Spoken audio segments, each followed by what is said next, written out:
my name is Phil Seaver. I'm a principal partner at Seaver Story. We're an eminent domain law firm for landowners. I'm one of the principal partners here, and we've been helping landowners for over a decade. We represented thousands of landowners in eminent domain cases, and in every instance, we've had a lot of success helping those landowners get additional compensation. Today, I want to talk about a couple trials, or at least one trial that we did, and provide some examples of how we were able to add value for that particular landowner, and how we were able to go to a jury trial and prevail. And in some of these theories, some of the ideas that we used inside of this particular trial, I think might have some, might relate to your property if you're watching this video, but it might give you a sense of how to think about these cases and how the state DOTs, Department of Transportation, city municipalities, whoever is out there trying to take your property, how wrong they can be as it relates to valuation. So to level set, this trial took place in 2021 in the later part of the year, November-ish, and it involved a piece of property off of US 37. And the project was the building or installation of I-69. I-69 was a project conceived probably about 20 years ago, where the Indiana Department of Transportation decided they were going to run a highway between Indianapolis, which sits in the central part of Indiana, and then run that highway southwest to a city called Evansville, which sort of sits in the southwestern corner of the state. It's going to be a brand new 2-lane highway for a lot of it. It was built in sections, or it was done in stages. In the early stages, when they were down in Evansville, a lot of rural ground. We represented a bunch of farmers down in that particular part of the state. And those farmers, it was rural ground, rural takings, brand new road. So there hadn't been road at all. As it got closer to Indianapolis, I-69 project sort of took over an existing highway called US 37. And this existing highway had a bunch of commercial property directly on the highway. So a lot of businesses, a lot of real estate had direct access to US 37, and had their businesses oriented and utilizing US 37. And it got more and more dense as it came up. And I-69 was basically replacing this old US 37.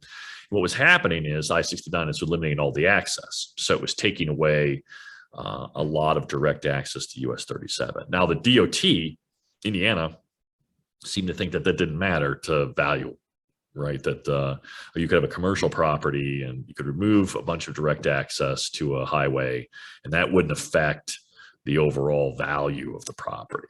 And what we found, and there's been a series of jury trials as we've gone through this US 37 I-69 conversion, that the juries just don't agree with that, and that access is important, and that there's a lot of value that the Indiana Department of Transportation is not giving to landowners. And I think it's just a little bit of an editorial. If you're facing the same issue, I would really advise you to do your due diligence before agreeing to anything a DOT says about your commercial property. It's been our experience that chronically undervalue the commercial properties and the takings and the impacts associated with those. So let's talk, though, a little bit about this particular case. So I'm going to share my screen, and we'll walk through a little bit of a PowerPoint about the case. So let's just level set with a couple concepts. DOTs all throughout the country are going to have a right to take so long as they have a public purpose. And in the instance where they're doing a road project or road improvement, like, that's almost always going to be allowed under the Constitution. They're always going to be allowed to take. So the issue really comes down to compensation.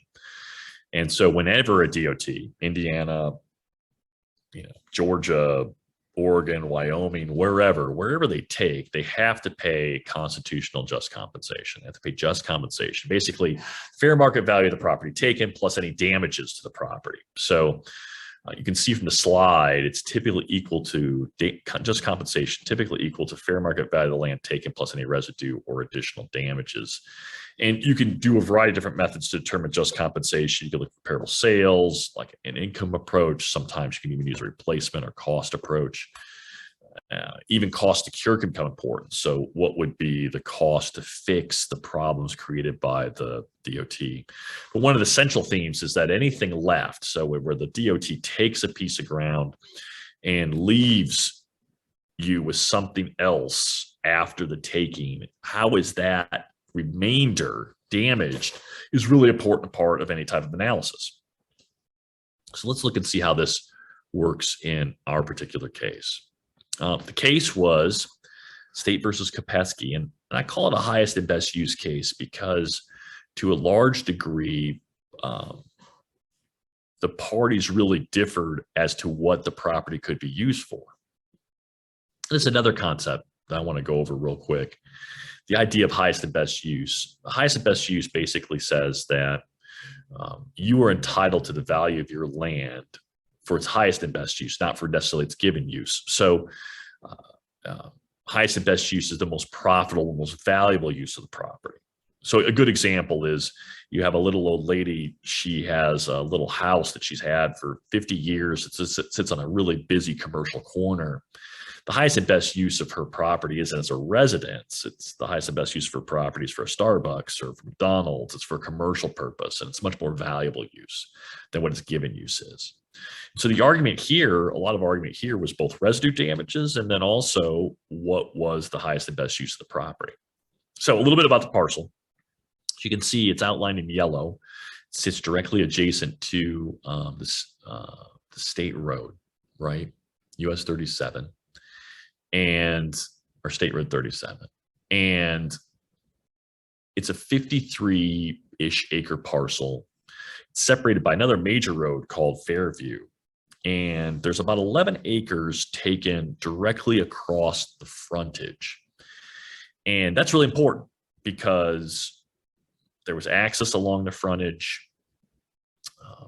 And these frontage parcels, when they were taken, they created some really weird internal angulation to the remaining parcels and challenges with access that, in our opinion, damaged those remaining parcels. So let's see what the parties thought. And here's a kind of a bigger outline of it. Here you can see the 53 acres and the 11 acre take is in blue. You can see that we had some parcels where we thought they were damaged.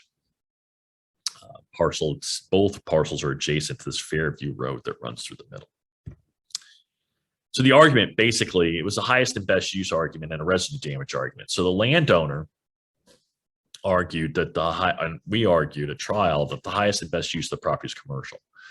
That, but for the introduction of the highway, this would have been commercial development ground, much higher than residential or industrial development ground from a per acre standpoint. And that the highest and best use would have been something for development. State said the highest and best use was the industrial. And this argument, I thought, was very difficult for them at trial. There was not a lot of evidence to show that there was industrial uses for the property. And in fact, a lot of the planning for the area seemed to indicate commercial was the use that the land was going to be put to before the introduction of the highway. I'd almost argue that industrial would be the best use for the property in the after condition as opposed to before. And that's we argued a little bit of that when we talked about residue damage. So in our analysis for the highest and best use commercial, we said the land was worth about between $225 and $275 an acre. And this meant that the land taken was worth $2.73 million, in our opinion. The state argued their land was worth $26,000 an acre, so an industrial price. That's really what we thought when the land was damaged is really what we thought it was worth in the after condition. And the state said no residue damage. So they said our taking's not impacting the rest of the property at all. On the other hand, we said significant residue damage.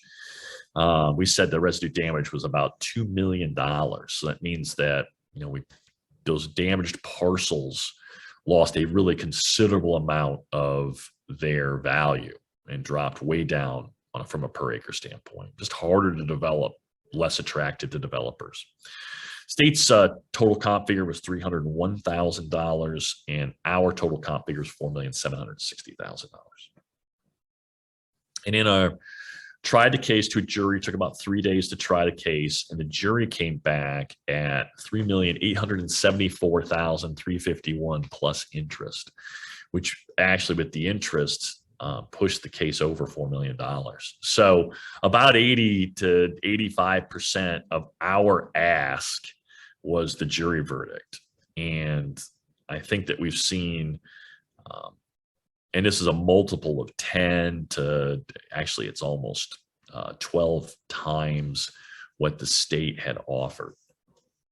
And I'll think about that. Think if the landowner had taken the $301,000 that the state had offered, they would have been out $3.5 million if they had not hired an attorney and taken their case forward. And that's the type of money that we want to make sure landowners don't leave on the table. It's a considerable amount of money, and a great result for this landowner. I think the big takeaway there is that, you need to really look at what you have, highest and best use, residue. Let's make a big difference in valuation. You also can't be scared to stand up for your rights and stand up for what is the appropriate value. It's been our experience now doing we've done 3 trials in the last 9 months and all with a lot of success for landowners, that we need to focus on, pushing these cases forward and getting the right compensation for landowners.